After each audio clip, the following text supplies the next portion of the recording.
Break के बाद एक बार फिर से आपका स्वागत है। वहीं आपको बता दें कि दिल्ली में एक दिन के स्पेशल विधानसभा सत्र को बुलाया गया है, जिसे लेकर हमारे संवाददाता प्रणय शर्मा ने तमाम जो बीजेपी के नेता हैं उनसे खास बातचीत की। क्या कुछ उनका कहना है, देखिए। हमारे साथ दिल्ली विधानसभा में नेता प्रतिपक्ष रामवीर विदुड़ी जी मौजूद हैं। विदुड़ी जी, आप लोगों ने मांग की है कि जो सदन एक दिन का बुलाया गया है उसे कम से कम 3 या 5 दिन का किया जाए। नहीं, हमने इस संबंध में दिल्ली के मुख्यमंत्री और दिल्ली के आदरणीय विधानसभा के अध्यक्ष जी से आग्रह किया है कि इस सेशन को कम से कम 5 दिन का किया जाए। मुख्यमंत्री जी ने हमें यह आश्वासन दिया है कि इस संबंध में वो अध्यक्ष जी से बात करेंगे। अब आप मुझे ये बताइए, जैसे मैंने कहा कि पार्लियामेंट की 18 सीटिंग्स हो सकती हैं, तो दिल्ली विधानसभा की 5 सीटिंग्स क्यों नहीं हो सकती हैं? आखिर विधायकों को अपने अपने क्षेत्रों की जो समस्याएं हैं उनको रखने का अवसर कब मिलेगा? तो यही एक उचित मंच है। अब देखते हैं इसमें आदरणीय अध्यक्ष जी क्या फैसला लेते हैं।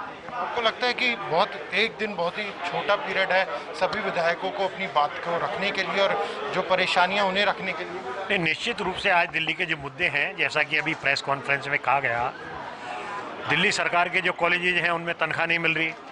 म्यूनिसिपल कॉरपोरेशन को जो वित्त आयोग की तरफ से जो उनका अनुदान दिया जाना चाहिए वो नहीं दिया जा रहा है। हॉस्पिटल में फैकल्टी नहीं है, सड़कों की हालत ख़राब है। तो इन सब चीज़ों को देखते हुए कम से कम 3 से 5 दिन का अगर ये सेशन होता तो बहुत बढ़िया रहता।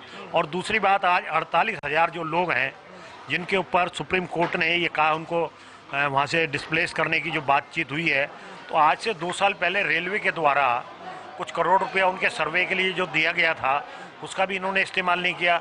और उनका इस्तेमाल नहीं करने के अलावा राघव चड्ढा जो जिस प्रकार राहुल बाबा जो कागज़ फाड़ने वाली बात करते थे, तो मुझे लगता है कि राहुल बाबा का एक नया क्लोन तैयार हो गया है आम पार्टी में, जो कागजों को फाड़ के सनसनी फैलाने का प्रयास कर रहा है। आपने मुद्दा उठाया है कॉलेजों का जो फंड नहीं मिला है, 12 दिल्ली विश्वविद्यालय के कॉलेज है और निगम का और नगर निगम कर्मचारी का। इन दोनों ही मुद्दों को लेकर आम आदमी पार्टी बहुत मुखर है बीजेपी के खिलाफ और कई आरोप भी लगा रही है। तो विधानसभा में पुरजोर तरीके से बीजेपी इस मुद्दे को उठाती है। बिल्कुल इस मुद्दे को उठाएगी और अपनी गलती छुपाने के लिए वो पुरजोर ताकत लगा रहे हैं, लेकिन पैसा उन्हीं को देना है, इसमें कोई कंफ्यूजन नहीं है।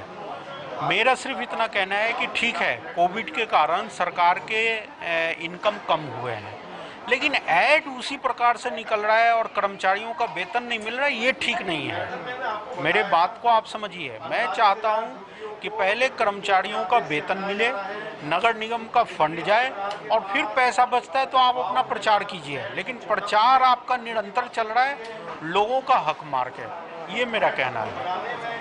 तो अभी कुछ दिन पहले आपने मुद्दा उठाया था जो राशन किट्स हैं वो सड़ी हुई हैं, क्या ये मुद्दा भी विधानसभा में आपके द्वारा उठता हुआ नजर आएगा? नहीं, बिल्कुल उठाएंगे ये। और हमने सीसीटीवी कैमरे का और उसका सीसीटीवी कैमरे के लिए भी मैंने उठाया है कि पूरी 70 विधानसभा में अरविंद केजरीवाल ने कहा था कि हम पूरे लगाएंगे, और जहाँ जहाँ बीजेपी के विधायक हैं वहाँ सीसीटीवी कैमरे नहीं लगाए गए।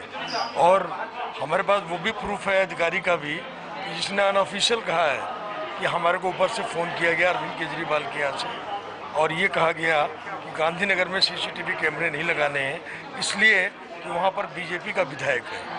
और ये मुद्दा भी हमने उठाया है और हमने मुख्यमंत्री को पत्र भी लिखा है हमने, और हमने 280 के अंदर हमने उनको दिल्ली विधानसभा में स्पीकर को हमने चिट्ठी भी दी है। तो ये तो बीजेपी के विधायकों की हमने बात सुनाई, नेता प्रतिपक्ष की बात सुनाई। देखने वाली बात यही होगी कि 14 तारीख को जब विधानसभा का एक दिन का सत्र शुरू होगा तो वो उस दौरान विपक्ष क्या क्या मुद्दे हैं जो सरकार के सामने रखता हुआ नजर आएगा। कैमरा पर्सन सचिन के साथ प्रणय शर्मा, दिल्ली।